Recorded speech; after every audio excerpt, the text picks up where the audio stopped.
scientists can't explain.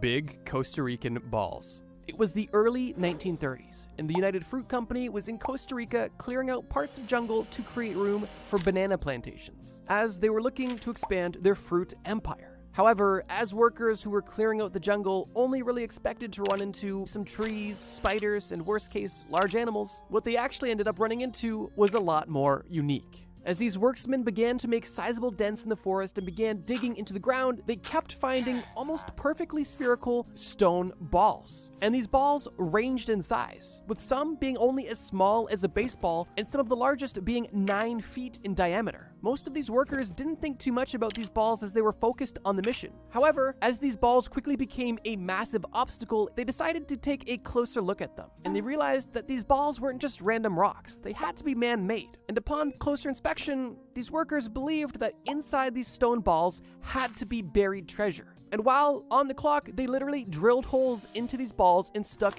dynamite in it, really just to see what was inside. But of course, they were disappointed when they found nothing but more stone inside these stones. And unfortunately, many of these big stone balls were destroyed before authorities were aware of what they had just discovered, something that would end up becoming an archaeological find that we still can't explain to this day. Only a year or so after the discovery of these balls in the early 1930s, archaeological missions began to further study what exactly these balls were, who made them, where they came from, and what their significance was. The daughter of an executive at the United Fruit Company, ironically named Doris Stone, began the first ever scientific investigation into these weird stone balls. And those investigations bred quite a bit of unique information. And from the mid to late 30s to early 1940s, Stone and her team continued their excavation. That was until they decided to stop.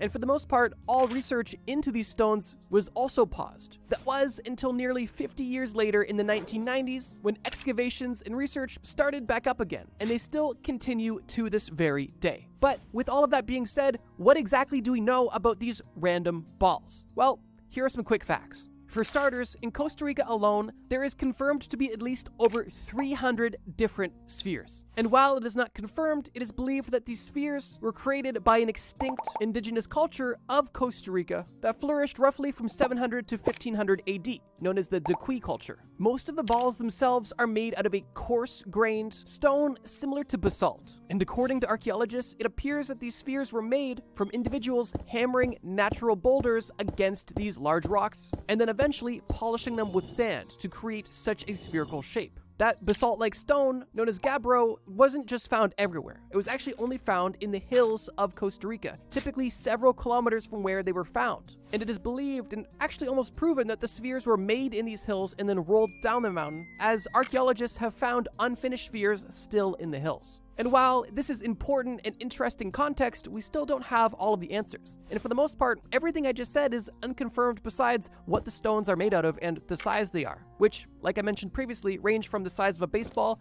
to the size of a small car, with the heaviest one ever recorded being over 16 tons. But that still doesn't answer the question. What are these balls all about? And this is where archaeological theories range drastically. Some experts believe that these spheres were created to represent the solar system or potentially used as some sort of clock or celestial tracking system, while others believe that these rocks were simply created in honor of the sun and moon. But that's not all. Others believe that these balls were simply culturally significant, although for what reason remains unknown. And while I did give a rough timeline earlier, even that is still debated.